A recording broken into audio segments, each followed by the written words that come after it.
ओम नमो नारायण। वो परमात्मा, वो ईश्वर, वो भगवान इस संसार के अंदर प्राणी को उठाने के लिए, संभालने के लिए वो कदम उठाते हैं। वो हर प्राणी को ऊंचा उठाना चाहते हैं कि मनुष्य दे ली है अपने स्वरूप को पहचान, इसलिए परमात्मा अपना कृपा करते हैं। क्या आप जानते हो वो कृपा किस रूप में होती है? कोई ना कोई जीवन के अंदर सन्यासी सद्गुरु मिल जाता है जो अनुभूति से परिपूर्ण होता है। उसकी शरण में जाने से ये जो कमी मनुष्य देह में आती है वो दूर हो जाती है। क्या आप ये जानते हो वो कमी कैसे दूर होती है? देखिए, इंसान के दो चक्षु हैं। एक है चरम चक्षु। चरम चक्षु वो है जो परमात्मा से मिलता है। उस चरम चक्षु से सारे संसार को देखता है, अपने को देखता है, और उस चरम चक्षु के सहारे मैं मेरी जितने प्रपंच हैं अज्ञानता के उनको देखता है। ये परमात्मा से मिलते हैं। और प्रज्ञा चक्षु नंबर 2 जो सद्गुरु देता है, एक सन्यासी गुरु देता है। उस प्रज्ञा चक्षु से वो उसको आत्म अनुभूति होती है। उस प्रज्ञा चक्षु से वो परमात्मा को पा लेता है। उस प्रज्ञा चक्षु से वो आगे बढ़ जाता है।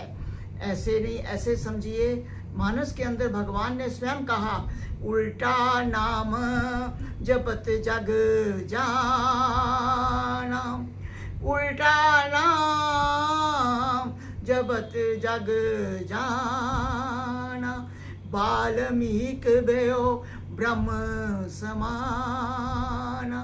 उल्टा मीन्स मरा मरा वाल्मीकि ने नहीं कहा। जब रत्नाकू के जीवन में था तो उसके जीवन में भगवान ईश्वर परमात्मा ने उस निराकार जो सकार रूपी है उसने कृपा की, नारद ऋषि को भेज दिया। नारद ऋषि आए, जा रहे थे वन के अंदर से, तो खड़े थे पेड़ के नीचे, कुदरत को देख रहे थे। इतने में रत्नाकर डाकू आया और उसने कहा, कहाँ जा रहे हो भाई? ये बीना मेरे को देते जाओ। नारद जी सोचने लग पड़े कि ये बीना मेरी है, मैं इसको कैसे दे दूं? बड़े ध्यान से सुनना, बीना मेरी है, मैं इसको कैसे दे दूं? तो इतने में रत्नाकर ने उसको नारद ऋषि को कहा कि नारद आप कौन हैं, कहाँ से आए हैं? तो उन्होंने कहा, मैं नारद ऋषि हूँ, ये बीना मेरी है।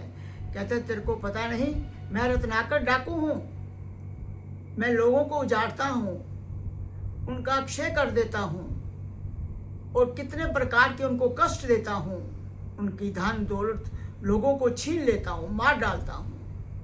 अब नारद जी सोच में पड़े और ध्यान में देखा, अरे भगवान ने इस पे कृपा की है। क्योंकि प्राणी जिसकी नेचर होती है, देखिए 3 प्रकार की नेचर है इस जीव की। पहली है बड़ा सहज रूप होता है, जिसको आप भोला सीधा भी कह सकते हैं, बेवकूफ नहीं कह सकते।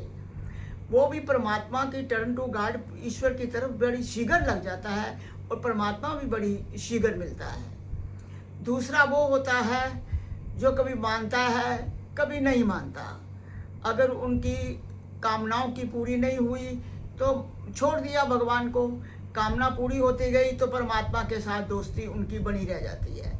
तीसरे वो होते हैं जो टू मच बिगड़े हुए होते हैं, जिनको सत्यता का कोई ज्ञान नहीं, अच्छाई का कुछ पता नहीं, उसका स्वाद चखा नहीं। वो लोग टू मच बिगड़ जाते हैं, उनको भी भगवान बड़ी शीघ्र मिल जाते हैं, क्योंकि उनको अच्छे का पता ही नहीं है, स्वभाव ही उसका बन गया है बुराई, और यही कुछ करना उसका जीवन बन जाता है, इसलिए उसको भगवान शीघ्र मिलते हैं। रत्नाकर के साथ भी ऐसा हुआ। भगवान मिले नारद ऋषि के रूप में।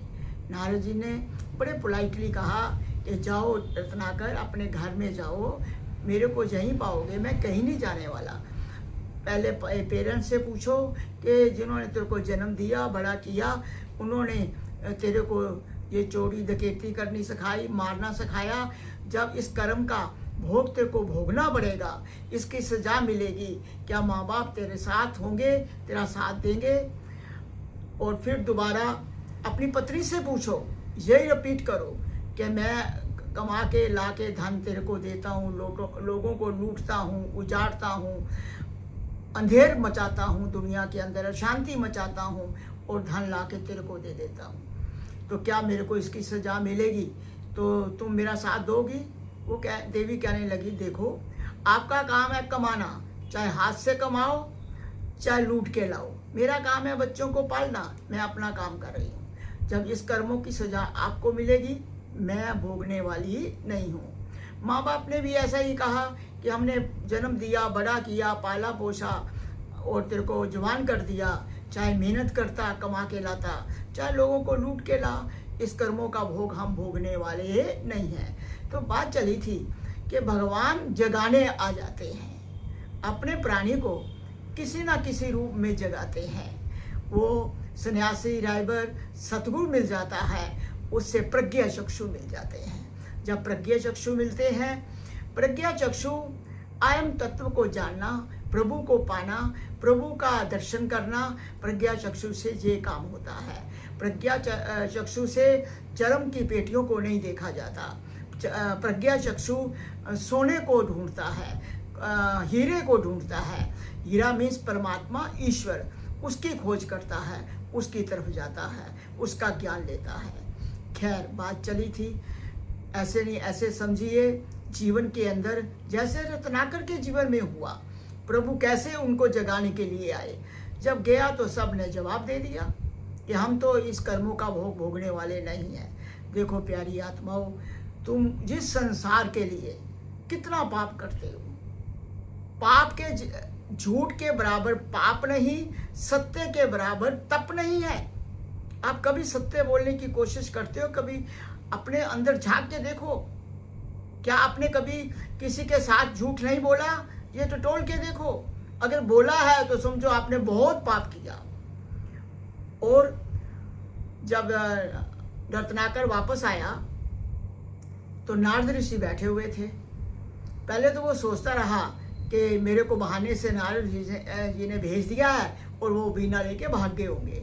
जब देखा कि वो तो वहीं बैठे हुए हैं, वीणा भी उनके हाथ में है, तो नारद जी ने पूछा, रत्नाकर पूछा है सब लोग तेरा साथ देंगे जो तूने बुराई का रास्ता अपनाया, असत्यता का रास्ता अपनाया और इंसानियत के रास्ते को छोड़ करके जिसके लिए मनुष्य जीवन मिला उसको भूल करके इस संसार को एकत्रित करता रहा, मार कोट, डाकू, चोरी, डकैती और झूठ बोल बोल करके, क्या वो साथ देंगे जिनके लिए तूने किया?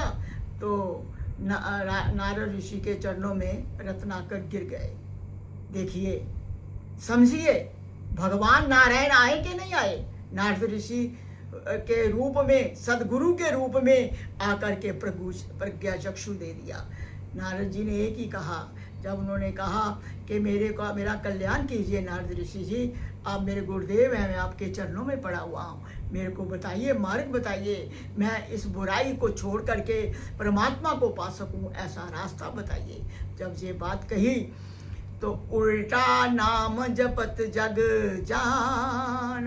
अक्सर लोग ये समझते हैं कि उल्टा मीन्स मरा मरा, नहीं, उल्टा नाम जपत जग जान, वाल्मीक वेयो ब्रह्म समान। अब उसको कर्म का भोगना चाहिए था कि नहीं? क्यों? समझ रहे हो प्यारी आत्माओं? भोगना चाहिए था।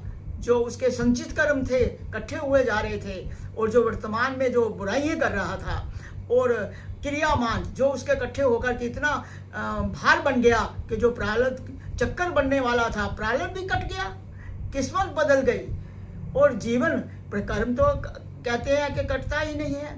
भगवान के भक्त का इतना जरूर होता है कि थोड़ा सा सेक लग जाता है जब वो भगवान के चरणों में समर्पण हो जाता है। कर्म कटता नहीं, थोड़ा सा सेक लगता है। परंतु रत्नाकर, उसका तो सारे कर्म ही खत्म हो गए भाई, कितने पाप किए उसने, क्यों? वो आत्म समर्पण हो गया।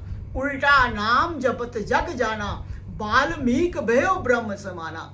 जो वाल्मीक था, उल्टा नहीं मीन्स राम राम ही कहा, उल्टा मीन्स कम बैक। जिस जीवन में था, डकैती के जीवन में था, असत्य के जीवन में था, झूठ बोलने के जीवन में था, लूटने के जीवन में था, इंसाफ करने के जीवन था, अन्याय करने में करता था, इंसाफ की तरफ नहीं चलता था, ऐसा जो उसका जीवन था वो जीवन कम बैक वापस आ गया और सदगुरु नारद ऋषि के चरणों में पड़ गया। तो नारद ऋषि जी ने उनको राम राम का मंत्र दिया।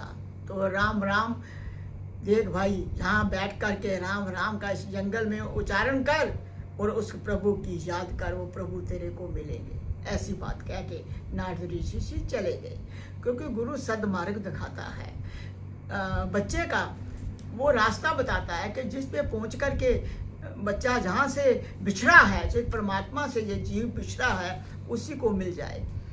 काफ़ी वर्ष हो गए, काफ़ी अरसा हो गया कि एक बार नारद ऋषि को गुरु को याद आ गई कि मैं तो रत्नाकर को एक वन में बैठा के आया था, देखूं तो सही।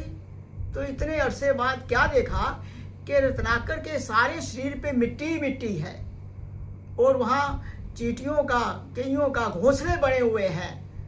नारद ऋषि गुरु थे, उन्होंने अपने आशीर्वाद से सब कुछ पीछे किया और बीच में से नारद ऋषि ने क्या देखा कि उनका शिष्य वाल्मीक भयो ब्रह्म समाना, वो वाल्मीक बन गए, जो आज भी अजर अमर हैं, जो आज भी जन्म मृत्यु से निकल चुके हैं। बाद में कहते हैं कि वो तुलसीदास जी का जन्म भी उन्होंने लिया, तुलसीदास जी के रूप में। कहने का तात्पर्य ये है कि आप भी चरम चक्षुओं को छोड़ करके जो परमात्मा ने संसार को देखने के लिए केवल मात्र दिए हैं, ना कि संसार में रमने के लिए दिए हैं। संसार को देखना कोई बुरा नहीं, परंतु भगवान का भक्त, भगवान का जिज्ञासु, भगवान का प्यारा, भगवान की भक्ति करने वाला, वो जंगल में रहे या संसार में रहे, कहीं भी रहे, उनके ऊपर मल विक्षेपता कभी आकर के अपना स्थान नहीं लेती। ऐसे नहीं, ऐसे समझिए जैसे जब लोहा होता है, वो पारस को जब स्पर्श करता है तो सोना बन जाता है। सोने को मिट्टी में दबा दो या गंदगी में डाल दो, सोना तो सोना ही रहेगा भाई। ऐसे ही ये जीव जब उस पारसमणि परमात्मा से मिलाप कर लेता है, मिल जाता है, उसका अनुभूति कर लेता है, फिर उसको वो कहीं भी रहे, चाहे वो संसार में रहता है, चाहे वो जंगल में रहता है, उसके मन के ऊपर कोई विक्षेपता, कोई द्वंद, कोई बुराई नहीं आती। ये आपने टटोलना है अपने अंतःकरण को। अगर प्रभु को पाना चाहते हो, अगर प्रभु से मिलना चाहते हो, जिनसे बिछड़े हो उनसे मिलाप के लिए ही ये मनुष्य देह तेरे को मिला है। इसीलिए भगवान ने इस संसार में जीव को भेजा, परंतु अपनी कृपा भी करते हैं कि ये प्राणी इस संसार में जाग जाए। वो कोई ना कोई रहबर, सन्यासी, गुरु, सदगुरु, अनुभूति वाला जीवन में अवश्य मिला देता है, क्योंकि गुरु और शिष्य का संबंध एक जन्म का नहीं होता, कई जन्मों से चला आ रहा है। परंतु जो बदलता रहता है वो शिष्य भी नहीं होता, और जो भगवान को ही बदलता रहे। किसी ने हमारे से कहा, स्वामी जी मैं कृष्ण की बड़ी उपासना करता था, पर मैंने देखा सब लोग शिव शिव शिव शंकर भोले भोले भोले करते हैं, तो मैं भी शिव शिव करने लगा, भोला भोला करने लगा। मैं कहा तेरी भक्ति तो व्यभिचारिणी हो गई। पहले तूने कृष्ण को अपने हृदय में स्थान दिया, अब उनको निकाल के शिव को स्थान दिया। ये तेरी भक्ति अच्छी नहीं है भाई। जहाँ से था, जहाँ तू लगा था उसी में लगे रहो। अगर सदगुरु है तो जिसमें लगे थे उसी की दीक्षा लो कि मेरा बचपन से जीवन इस स्वरूप के अंदर भगवान के सगुण स्वरूप में टिका हुआ है। सदगुरु वो है जो जैसा भी पात्र देखे, शिष्य को देखे, वैसा ही उसको मंत्र दीक्षा दे, वैसा ही ज्ञान दे, वैसा ही मार्ग दिखाए और वैसा ही चलाए। उसको सदगुरु कहते हैं। सदगुरु ईश्वर भेजता है सिर्फ प्राणी को जीवन में जगाने के लिए कि जाग जाए, सोया ना रहे। मनुष्य जीवन जागने के लिए मिला है। प्रभु कर्मों को काट देते हैं और सदगुरु के चरणों में जो बैठ करके रहता है, अपना काफ़ी समावती चरणों में करता है, ज्ञान में, सत्संग में, भक्ति में, आज्ञा में रहता है, उनके कर्म वाल्मीकि की तरह खत्म हो जाते हैं। नहीं तो वरना कर्म कटता नहीं है, परंतु सदगुरु कृपा से, प्रभु की कृपा से तभी तो सदगुरु मिला। प्रभु कृपा की वो आप नहीं आए, परंतु अपना कोई ना कोई स्वरूप भेज देते हैं कि जा भाई इसका कल्याण कर दे। जैसे नारद ऋषि जी ने वाल्मीकि का किया, वो ब्रह्म समान हो गया, आज भी अजर अमर अविनाशी के स्वरूप को प्राप्त कर चुका है। ऐसे आप भी कर सकते हो भाई, आपसे भी कोई छिपा हुआ दूर मार्ग नहीं है, परंतु करना इतना ही है कि आप अपने प्रभु के साथ समर्पण हो जाओ, आत्म समर्पण हो जाओ, पोलाइट हो जाओ, कभी झूठ ना बोलो, क्योंकि झूठ के बराबर पाप नहीं और सत्य के बराबर तप नहीं। अगर और तप नहीं कर सकते जंगल में कहीं जा कर के, तो जीवन में सत्य बोलो, झूठ मत बोलो। कुछ ऐसे नियम प्रिंसिपल अपने जीवन के बनाओ जो आपको भगवान के नज़दीक ले जाए और आपका जीवन महान हो जाए। ओम नमः शिवाय।